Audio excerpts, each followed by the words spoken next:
Welcome to Women in the Arena podcast, the podcast celebrating women doing extraordinary things in plain sight.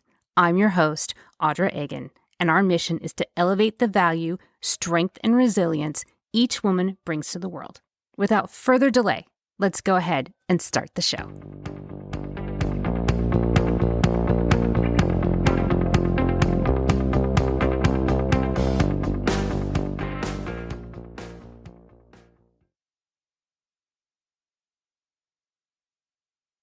Welcome in, everyone, and thank you for joining me for Season 4 of Women in the Arena podcast.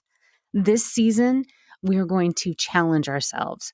We are going to grow. We're going to stretch. We're going to push ourselves outside our comfort zone, and we're going to do some things that we have been dreaming to do. As I have said before, I may be the one behind the mic, but I don't do this by myself. I do this with all of you. Thank you all for joining me today, and let's go ahead and start the show.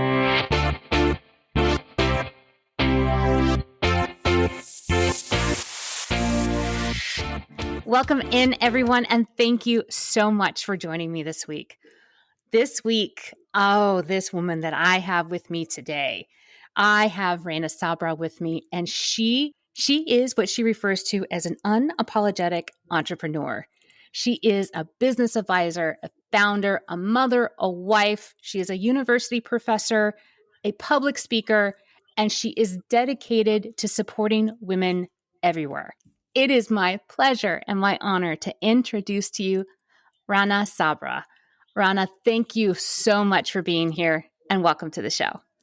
Thank you so much for having me on your show. And I'm just so honored and blessed that our path has crossed and we got to meet each other. I mean, yes, it's phenomenal for you to be bringing to us all of those amazing women and introducing us to all of those amazing women. It has been a gift for me to be able to have this opportunity to meet so many incredible women that are, wanting to be connected with. And I mean, that's awesome. And so you and I are newer friends. We met at an event where I got the opportunity to MC a panel, and you were a panelist at this event. And the first thing that struck me about you is your fearlessness. I was immediately drawn to you because you have no fear about anything. I mean, and if you do, you hide it well. But I was like, wow, who is this woman that has absolutely no problem in chasing her dreams and going against the grain if necessary? I need to know more about her. So that is why I wanted to get to know you better. And you come by that naturally because fearlessness is something that you've had to have your entire life. So tell us a little bit about your history. So I grew up in Beirut in Lebanon. I was born the year the war actually started. So I had to leave my house like 15 times because of the war. Never owned a toy for more than a month. And growing up in a culture that's somehow conservative, I was expected to lead a specific kind of life or a certain life. And I didn't want that because I had so many other passions. And I had to fight a lot to get to do what I want. So I had to fight to actually go into business school because I was expected to go into education or medicine where I can have a family and at the same time it's a good paying job and all of that. But I had the passion since I was 12. I used to sit, and that's when the billboards started in Lebanon. That's when the war calmed down a little bit and we started seeing billboards, and I would look and I would just imagine what was that person thinking who came up with this billboard idea? What was she thinking about, or what was she dreaming about? How did she bring all of those words together? And I didn't know that that was called marketing. I didn't know that that was graphic design until I got into high school, and I was insistent on that. And then I defied all odds. I even went to France and studied there because I wanted to create my own story. I didn't want to relive the story of my mom and the generation before and all of that. Although my mom's story is a little bit different than my grandma, but it always has to have specific constraints that you cannot go outside those constraints. And I defied all of them. I went to Yemen, I went to Europe, and so I was fighting. And then I moved to the United States when I fell in love with my husband. And that's where I became even more fearless because I had to start everything from scratch. So you defied not only tradition, you defied your family, Yeah. you left your country Yes. several times, and you married a man that didn't live in Beirut and lived in the big bad United States. And you left the continent and came to the US. Yes. And so, well, first of all, I'm dying to know what your family's response was at you being this rebellious spirit and So, saying, I'm going to do this my own way. yes. So, my dad is considered more progressive compared to the rest of our community and bigger family. And he was very supportive, but at the same time, he knew that it wasn't an easy road. So, he tried to stop me several times, but it didn't work. I mean, it didn't work. So even when I wanted to marry Zahin and move here, for them, it was a big deal that I'm leaving Lebanon and all of the success and achievement that I've accomplished there to come to the United States and just be the wife.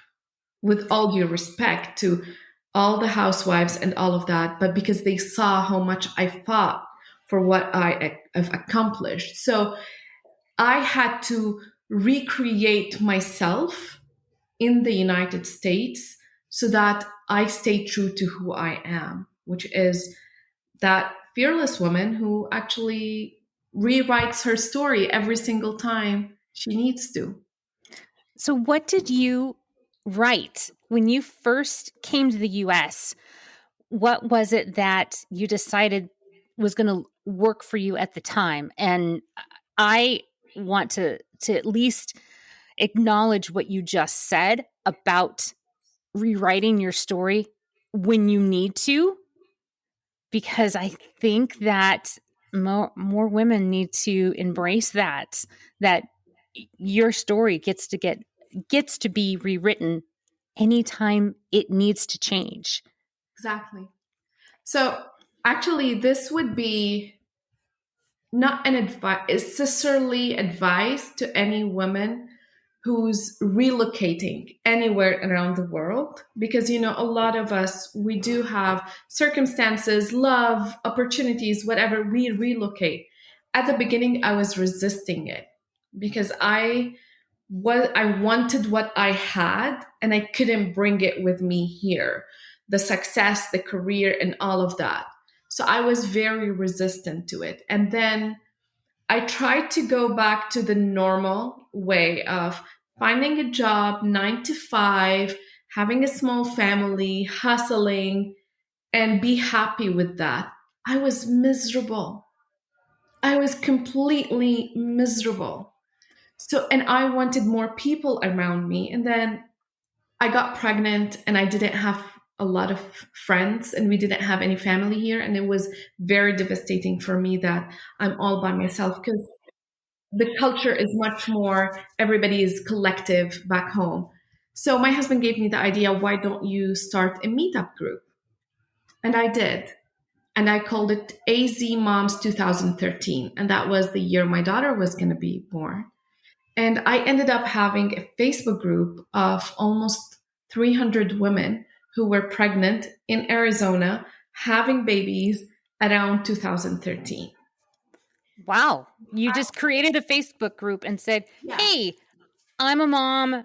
I'm pregnant and I want to connect with other pregnant moms." yeah. And it It grew. was as simple as that. So we started having play dates even before having the babies because some of the moms had the babies. I had my baby mid of 2013 and so on. Then it faded off because, when the kids get older, they want to have their own friends. But still, I was not happy. I was not satisfied. I got a gift from a friend of mine that said, grow where you are planted. And that gift changed my life. Because once I looked at it, I realized that I have to stop resisting the urge. I have to stop resisting that I'm here and just embrace all of the blessings that come with new adventures, new land for you to grow in. And that is when my new story started. And I was like, okay, this is what I did. How can I have that same happiness here? But now my situation is different. I have two kids. I have a husband who works long, long hours and weekends, and I have my passion and my dreams, and I'm not feeling fulfilled. So just having an agency and working with small businesses was not giving me what I need. So did some deep digging and realized that my happiest moment is actually working with women. I just want to be surrounded with as many strong women who want to change. They want to change their lives. They want to change the lives of their loved ones. They want to change the world because change can happen at so many different, it comes in different sizes. But as long as you are refusing that status quo and you want to write your own story that makes you happy, not that makes the society and everybody around you say, oh, wow, she's strong, she made it. Because for a lot of the people, I didn't make it because I stopped doing what I do and I'm just now on Instagram or on TikTok, which is not the reality. But this is what people see. So tell me about that epiphany that you had about this is what makes me happy. That what makes me happy is to serve other women and help them get to their greatest and highest purpose. So, what did that start to look like? So it started when I started doing a lot of soul searching and figuring out exactly, when your kids are little, you don't get any sleep. So it's when my daughter turned like 3.5 and she's 4 and she started sleeping in her bed and all of that. Mama got to start sleeping and mama started to be able to actually think clearly. Um, and I You don't sleep when they're teenagers either. Just so enjoy the sleep that you've got right now because you won't be able to sleep when they're teenagers and driving. And I'm sorry, I'm breaking the bad news to you, but you're going to lose sleep again. so I just wanted to take myself back to when was my happiest moment. And that happiest moment was when I was working with women in North Lebanon, in Syria, and Jordan. Most of those women were illiterate, never been to a school. Those women were affected by the ISIS attacks. And those villages didn't have any more income. The economy was just doomed in those villages. And the men either they fled or they died or they were in the army or something because it was like a true war zone. And it was just for those women that they needed to get things back on in place. So So I was these were women they were villages of women, only women, only and they really had to learn how to be either self-sufficient or rely on each other because there wasn't any other option. exactly.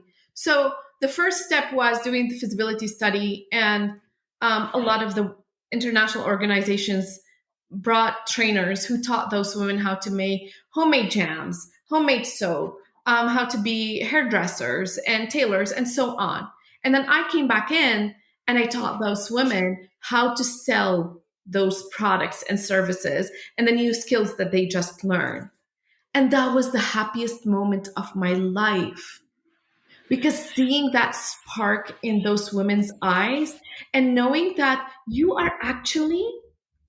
your words are actually changing the fate of a family, not just one person. And I wanted to go back there. After we did the training, we would do an expo for all of those women, so that, and we would invite a lot of people and VIPs, so they would buy their products or get them to have affiliations and stuff. And seeing how these women who have never been to a business school actually are collaborating with each other. So when one of them needs to take a break from her stand, her friend who's selling exactly the same thing sometime next to her would tell her, okay, go take a break. I'll be here. And when people come, she would be selling her friend's products, not pushing just her products. So seeing how women can collaborate and the beauty of it and the energy of it, I wanted that. But I wanted to create that here so I can grow with it. And that's why I was like, okay, you know what? I'm going to work with women again. But this time, I'm choosing to work with mom entrepreneurs who want to start something or who have something and they want to scale it. Because when you help a mom or woman, the ripple effect is just amazing. Pure. It's so pure because we as women, we're always giving. We are givers. So if I'm able to give that woman the opportunity to make more money, to be fulfilled, to be financially independent, she's going to have a lot of impact on other people, on her family, on her team, on the people she serves, and so on. So what are you teaching these women? I mean, what I'm hearing is that you are enabling and educating these women to, first of all, chase their dreams, and second of all, not have to be that status quo that everybody expects you to be, and to be fearless, just like you. What exactly are you teaching them to do? So I have a 6 months program, and it's built on two main things, which is business and mindset. Because after experience and working with so many entrepreneurs and being an entrepreneur myself, just having the mindset without the tools, you won't get anywhere. And having all the tools in the world and all the knowledge in the world, and not having the mindset that, yes, I'm going to make it, and the confidence, nothing is going to move. And research has shown that when men apply for a job application, when women apply for a job, they want to have 100%, 90 to 100% of the job description in their qualifications. However, when men apply, it's 55 to 75. So we are already behind in the game when it comes to mindset. So what I work with the women is, it depends on each woman and her story and where she is. So some women, we start by figuring out what their actual passion is, what they want to build. Some women, they already know what they want to build.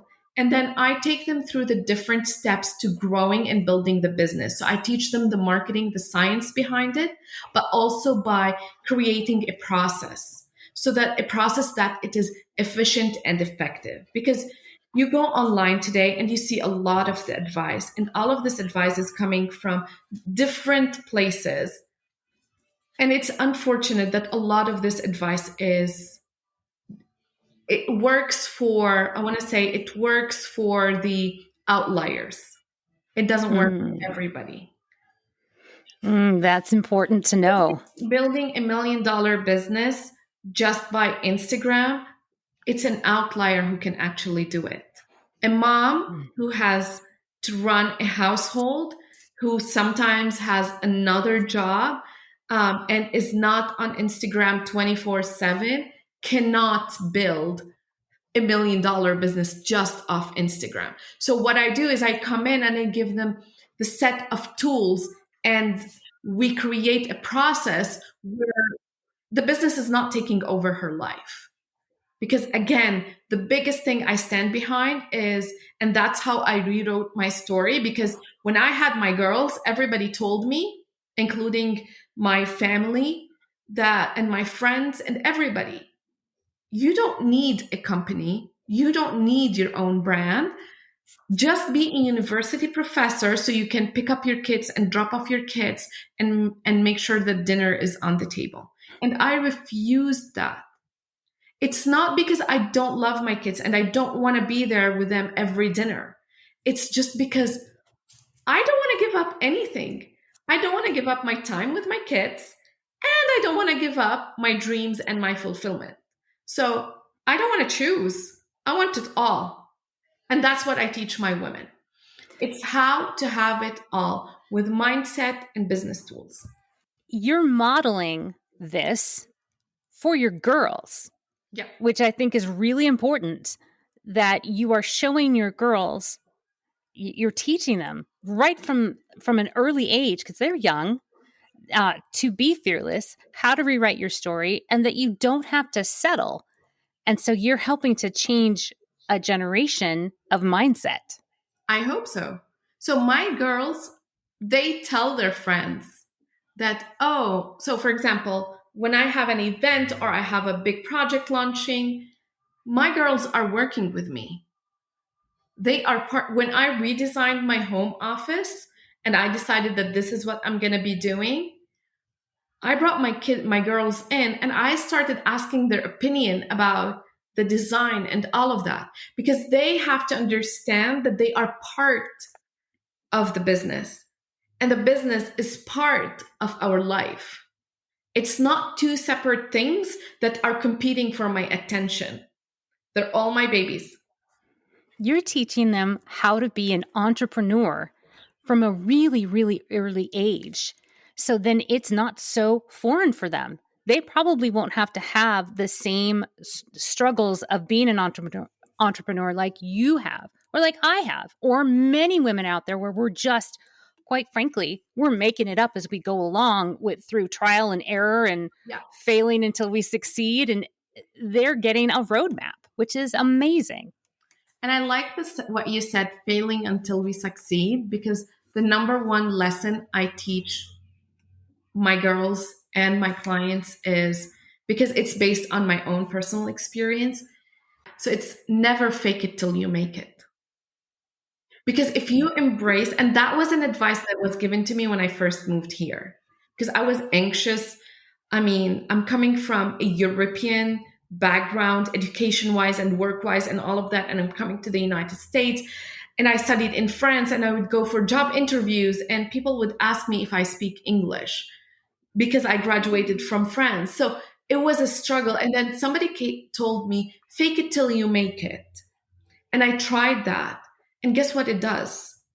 If you do that, you will forever have the imposter syndrome, Oh my gosh. because you will always be, I'm faking it till I make it. And you will never, as a woman, we will never see that we made it.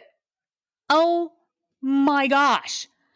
That, oh my, first of all, I'd never heard it phrased that way before.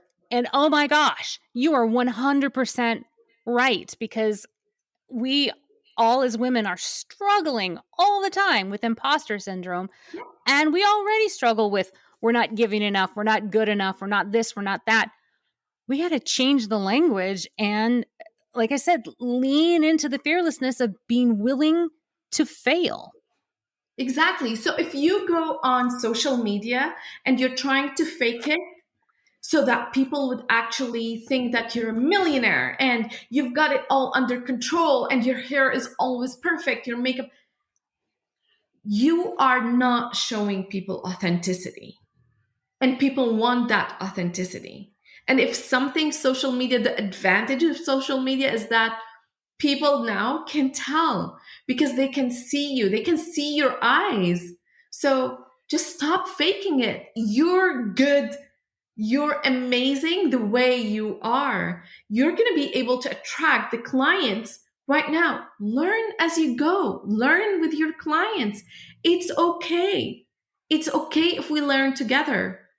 That's fine. When I had it was my first in person business event in November. So I've had a couple of other in person events, but they were all philanthropy.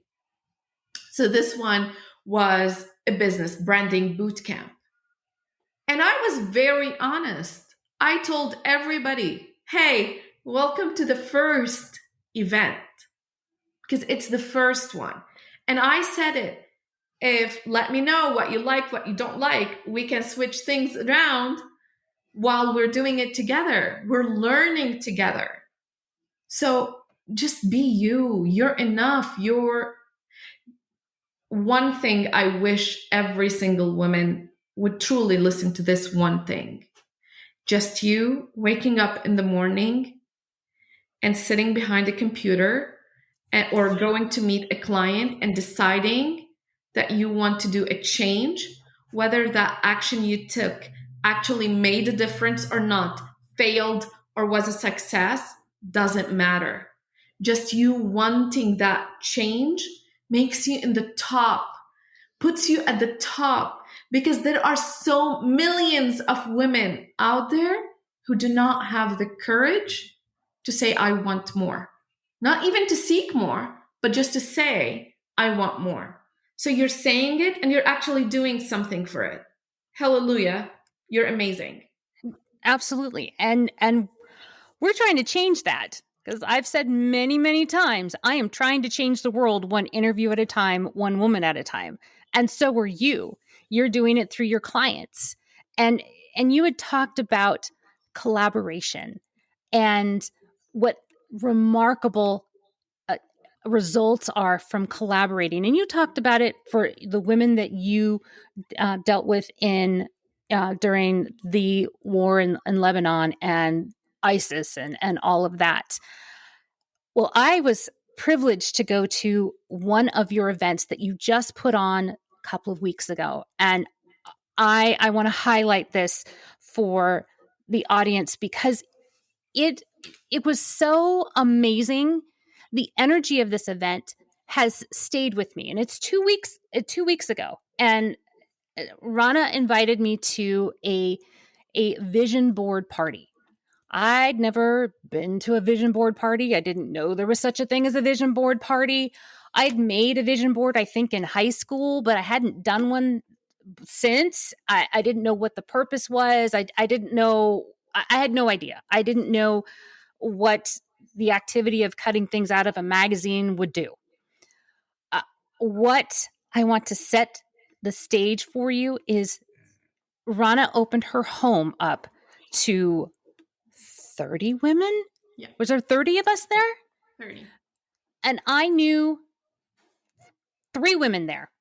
I knew 3. Rana, a friend of mine that I brought with me, and another amazing woman who is an entrepreneur that I've gotten to know through social media. That's it. That's all I knew. What was remarkable is the energy. And that's what stays with me, because Rana instructed us all to pick a word that would stay with us for the whole year. And that's how we were going to build our vision. At my particular table, we were helping each other. We were discussing, what was your word? Oh, I think I found something that might fit for you. And we were all collectively wanting each other to succeed in whatever our vision was. We were all interested and vested in to help that woman get to where she wanted to go. And that was a real eye-opener for me. It has changed a lot of perspective for me.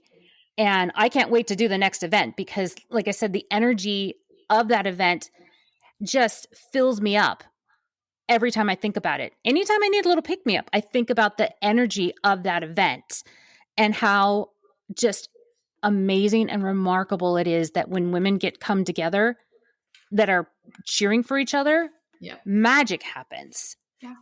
It was amazing. And I don't want to steal your thunder and not tell everybody why a vision board party, what in the world that is, and that it's way more than cutting pictures out of a magazine. So I will step back and let you tell everybody, because like I said, I was like, what? I have no idea what this is, but I'm willing to try. I'm so glad that you came, truly, and that's right. The energy was beautiful. I started doing vision boards when I was 17. I started doing vision boards when I was in my early 20s, And honestly, it has always made wonders for me. So, vision board is giving yourself the permission to dream big and bigger than what your original story is supposed to be. That's how you rewrite your story, by dreaming big, by envisioning how you can get actually how those dreams are going to look like in reality. So um, for me, a vision board is me being in charge of my destiny.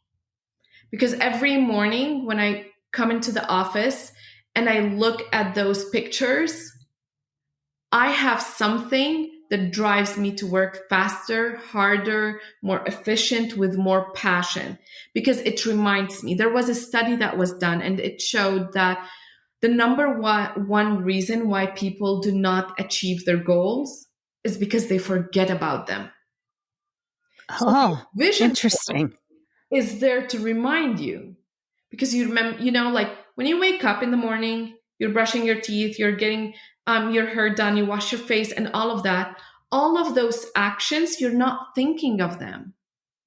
You're just, it's a habit, right? It's autopilot. Autopilot. And 70% of our actions are autopilots.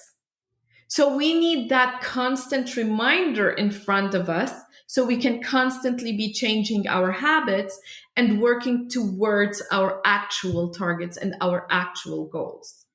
So for anyone out there who's listening now, and I'm sure Audra's audience is all fearless women who actually want to make a difference in the world. So start by making the difference in your own life by creating a vision board, by giving yourself the permission to dream really big, really big.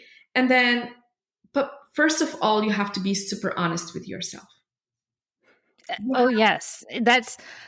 I will tell you, in all honesty, giving myself permission to dream really big was terrifying. Yep. And it shouldn't be. I mean, that sounds really strange. It was terrifying. Because that's how we were conditioned. Yeah. Because that's how we were conditioned. So we need to relearn how to dream big, how to imagine things that are beyond. And I'm going to share this with you. When I first met my husband, and I'm very vocal about my dreams. Like everybody knows, I want to be on TED stage soon. This is my dream. And the more I talk about it, it's not the details, but the more it becomes to feel real. And it's not the ego, because a lot of the times we're shamed about dreaming big because, oh, it's you have so much ego. No, it's I want to remember them. I don't want to forget what fulfills me. I don't want to get burned out, because looking at, honestly, after a long day at work, and if the kids had tantrums or something bad happened or whatever it is, just grab your vision board and look at it. That is what helps me not get burned out. Knowing that I'm doing all of this because I want to go to Paris. I want to be on a TED stage. I want to do this. I want to offer that to my kids, and so on. So it feels like it's all worth it. And our vision board also has a reminder about for us to take care of ourselves. So it's just an amazing tool, not to get burned out, but at the same time to push you forward. So the first step is be super honest with yourself and ask yourself this question. In every aspect of my life, what makes me happy? What experience makes me happy? What career makes me happy? What relationships makes me happy? So then the next step is write down all of your wildest dreams for all of the aspects of your life. Get inspired by magazines. Sometimes I cannot find the word I want in a magazine, so I just draw it myself. I use a lot of markers. So my word for this year is consistency. My word last year was jump, and I did jump so many times. And then finally, put it in a place where you can look at it every single day, in a place where you feel you need that pick me up, and in a place. I love where Audra has her vision board. It's in her studio, and she says you like it because it doesn't have any clutter around it. So Right. put it where it inspires you and picks you up. Absolutely. Because I can see it and it makes me happy and it gives me energy. And like I said, I have it here in my studio because there's nothing else in here but my vision board and my studio equipment. That's it. I love that. There's no distraction. And that's why I have it in here. Yeah. So Rana is not going to leave you unprepared and unassisted. She has been very gracious to share with us the download of the worksheet that she provided to all of us at her event. So I'm going to supply that to all of you. I'm going to have it on our website. I will have it on all of our social pages so you can download it and start with this. And I highly recommend you have a vision party because it's life changing. Honestly, it is absolutely life changing. The energy that you have in the room. Not only did I get an opportunity to experience this energy, I got to experience a brand new culture. I got to taste Lebanese food. It was amazing. It was so good. And just get to exchange with other women that have backgrounds very different from my own. And it was just such an amazing event. So I highly recommend that you do this. Invite some friends over. Definitely have food. If you like wine, and we all like wine, at least all of us at the party like wine, have some wine and exchange and just wait to see where it takes you. I think you'll be surprised, pleasantly surprised. And it may very well prove to be exactly what you need to help you dream big.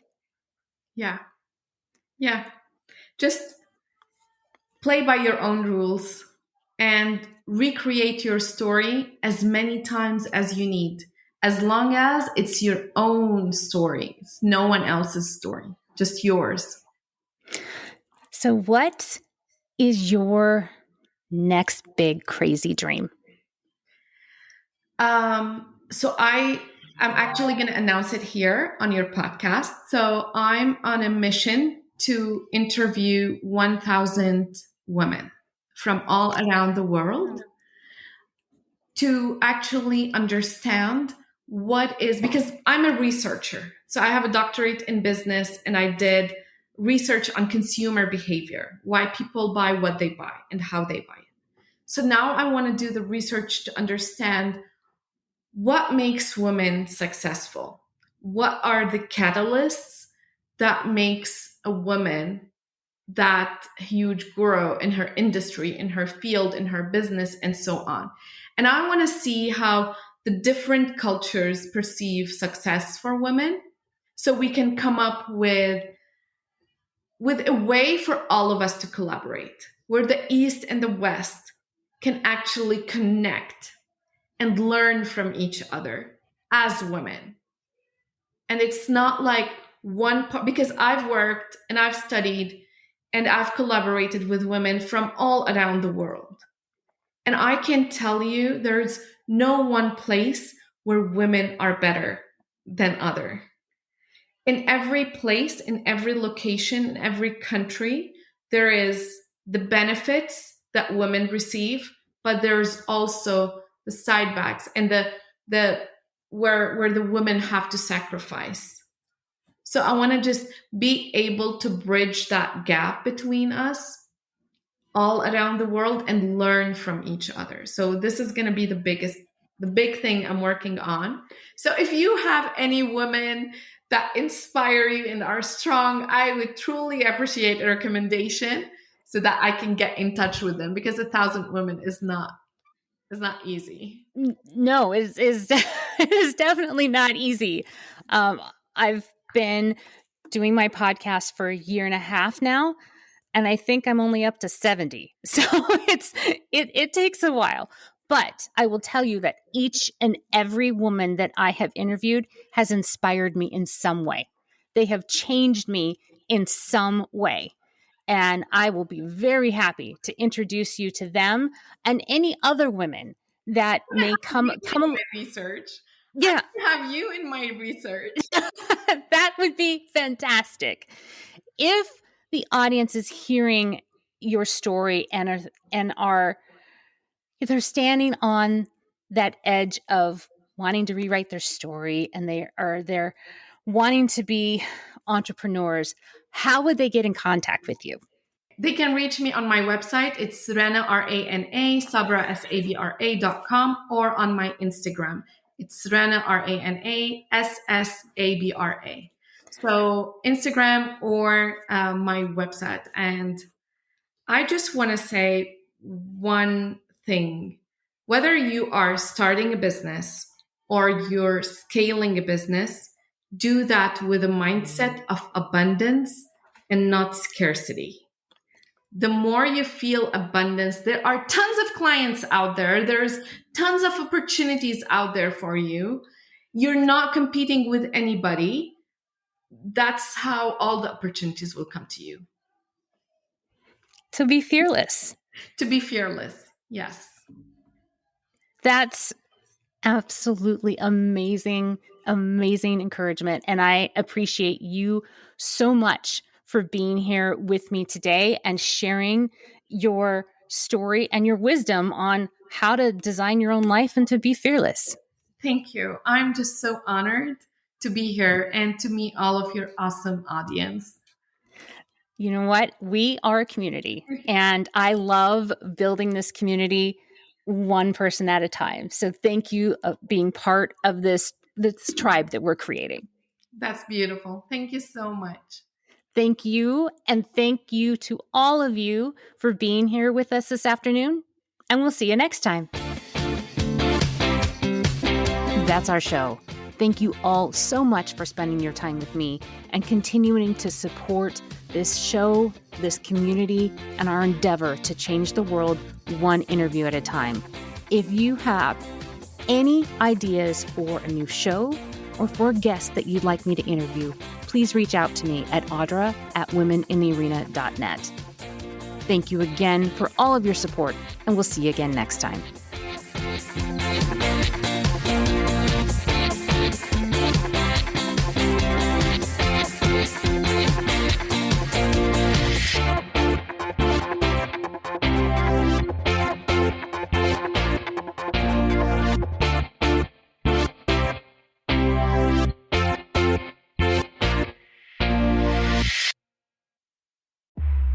This is just the beginning.